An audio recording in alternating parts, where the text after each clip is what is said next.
Bonjour les amis. Bonjour les amis. Au large, toi. Au large. Bon, on attend, oui, on va regarder un match de ping-pong, Félix Lebrun contre les Shintok, c'est du grandiose et tout, mais en attendant, je vous fais donc cette vidéo sur les maires qui sont pas contents du tout. Alors, pas tous les maires, mais les 30 maires qui ont été qualifiés par mes copains de frontières de collabo parce qu'ils lèchent un peu trop les babouches musulmanes, parfois un tout petit peu au détriment de la loi et des principes laïques de séparation et de non-subvention des cultes. Alors mes copains de frontières, ils vont, enfin mon copain, l'avocat de frontières, Maître Pichon, qui doit me défendre prochainement d'ailleurs, donc il faut qu'il me garde un peu de place pour moi, il va avoir plein de travail parce qu'il a déjà plaidé 6 fois le mois dernier pour frontières. Là c'est les baveux, c'est les avocats qui déposent plainte parce qu'on a dit qu'ils gagnaient plein de sous grâce aux lois sur l'immigration. Ils sont pas contents.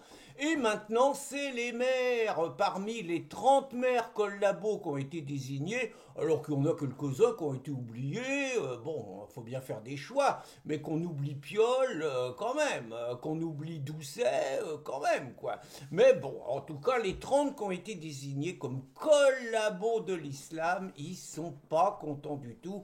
Et il y en a déjà 4 qui ont annoncé qu'ils allaient déposer plainte, des maires donc de la région de Haute-Savoie, et notamment les deux principaux, le maire d'Annemasse, un nommé Christian Dupessay, un socialo, moi j'écris toujours socialo à UD, je sais pas pourquoi, j'y arrive pas autrement, et puis un écolo, François Astorg, le maire d'Annecy. Alors Annemasse et Annecy, c'est des villes, Annemasse ça vote à 66% Macron, Annecy, ça vote à 70%. C'est donc des villes bien, hein. C'est des villes où on aime l'enrichissement multiculturel, on aime le vivre ensemble. Et donc les maires, ils sont révoltés. Ils ont trouvé le temps en 48 heures de monter une conférence de presse samedi matin. Alors c'est curieux parce que quand vous voulez un rendez-vous chez ce genre de maire, faut au moins attendre 6 mois. Vous voyez, les mecs, ils ont un calendrier, ils sont pleins, ils ont plein de trucs. Par contre, dès qu'on les taille un peu dans un journal et qu'on montre ce qu'ils sont, là, ils trouvent le temps pour faire une conférence de presse et pleurer. Ils disent que Frontières, c'est des méchants. Ils disent que Frontières, c'est un torchon. Ils disent que Frontières, c'est l'extrême droite. Ils disent que Frontières, c'est la haine. Ils disent que c'est la République qui a été agressée à travers eux. La France, toutes nos valeurs républicaines, l'universalisme et tout, ils sont pas contents et donc ils déposent plainte. Alors c'est d'autant plus facile de déposer plainte pour eux qu'ils ont une espèce de caisse de protection fonctionnelle qui est payée par nos impôts et qui, paraît-il, permet aux maires de préserver les valeurs quand ils sont agressés. Alors attention, moi, quand un maire est insulté, frappé et tout, la plupart du temps d'ailleurs par des gens venus d'ailleurs, je trouve complètement normal que la République, que la France aide ses maires à se défendre, il n'y a pas de problème. Mais là, on est dans autre chose quand même. Ils sont attaqués non pas dans leur fonction, mais pour leur prise de position politique. Il me semble quand même que là, c'est pas à nous de payer leurs avocats. Mais à gauche, on est habitué à ça. Hein. Nous, à Riposte, on s'est pris des plaintes de Darmanin, maire de Tourcoing. On s'est pris des plaintes d'Hidalgo, maire de Paris. On s'est pris des plaintes, oh, je sais plus, de quelques autres maires, un socialo là qui déboulonnait les statuts. Et je peux vous dire, le maire de Limay, un coco, rouleau, qui m'a traîné devant les tribunaux aussi. Je peux vous dire que c'est jamais les maires qui payent, hein, c'est toujours la collectivité. Par contre, nous, je peux vous dire qu'on casque. Donc, ils déposent plainte et ils déposent plainte parce qu'ils ne supportent pas donc le mot collabo. Mais alors c'est marrant quand même parce que ces mecs qui sont presque tous de gauche mais pas tous, hein, ces mecs n'ont aucun problème à nous qualifier de pétinistes, à nous qualifier de nazis, à nous qualifier de racistes, enfin bon, toutes les attributs qu'on nous donne depuis des années et des années, tout simplement parce qu'ils font des références à la dernière guerre mondiale et qu'ils nous identifient à Hitler, rien de moins.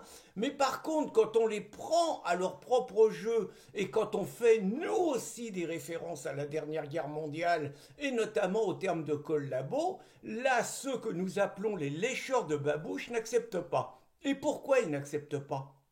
Eh bien, tout simplement parce que quand nous les qualifions d'islamo-collabo, c'est notre jargon à nous, quand Frontière les qualifie de collabo, c'est tout le catéchisme de l'histoire d'après les années 40 qui est remis en cause. Parce que le catéchisme officiel, c'est quoi? C'est que dans les années 40, il y a eu la gauche qui a été résistante dès la première heure, évidemment, à l'envahisseur nazi. On ne parle pas du pacte germano-soviétique, on ne parle pas que 90% de la France était pétiniste en 44, hein, ça on ne le dit surtout pas. On ne parle pas que beaucoup d'élus, beaucoup de ministres de Pétain venaient de la gauche, venaient de la CGT, venaient de la SFIO, venaient du Parti communiste pour certains, ça on n'en parle pas.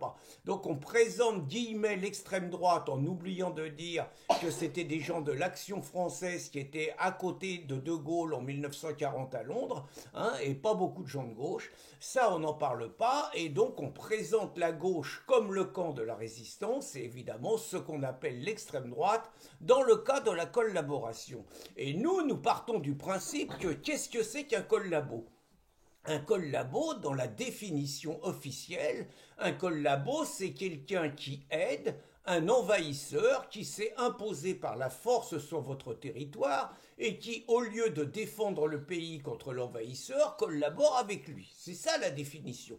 Donc on a donné ce terme-là à Pétain, à Laval, à Déa, à tous ceux qui ont participé au gouvernement et qui ont co-administré la France avec l'envahisseur nazi. On les a traités de collabos. Et par contre, il est hors de question, selon le catéchisme officiel, de qualifier de collabos ceux qui participent à l'invasion de la France par les soldats d'Allah, par les islamistes, et ceux qui collaborent ouvertement en favorisant et en accélérant cette invasion migratoire, ceux qui collaborent ouvertement avec ceux qui font construire des mosquées et qui les font financer avec les deniers publics, avec quelques acrobaties, avec les lois laïques, que désignent de façon très pertinente Frontière, ceux-là, il serait interdit de les qualifier de collabos. Or moi, et ce n'est pas la première fois que je vous le dis, je n'excuse pas tout ce qui s'est passé entre les années 1940 et 1945, absolument pas, il s'est passé des choses mais qui n'étaient pas belles, mais simplement il y avait quand même un petit contexte, c'est que ceux qu'on appelait les collabos, ils avaient quand même les casques à pointe, qu'on appelle les teutons, qu'on appelle les Fritz, qu'on appelle les Bosch, qu'on appelle les Fridolin, on les appelle comme on veut, on avait quand même les casques à pointe qui étaient en France, alors que ceux qui collaborent aujourd'hui n'ont même pas l'excuse d'une défaite militaire, ce sont des traîtres, réellement des traîtres, qui favorisent l'invasion migratoire de notre pays et son islamisation pour détruire notre pays, ses racines, ses valeurs, sa culture, et lui imposer une autre culture, une autre civilisation. Donc je comprends que les Astorg et l'autre, là, le maire d'Annemasse, ne soient pas contents, eh bien, ne leur en déplaise, j'espère que Frontière fera face à ces procès, et nous continuerons à les qualifier de ce qu'ils méritent, c'est-à-dire islamo, collabo et traîtres. Bonne journée, les amis!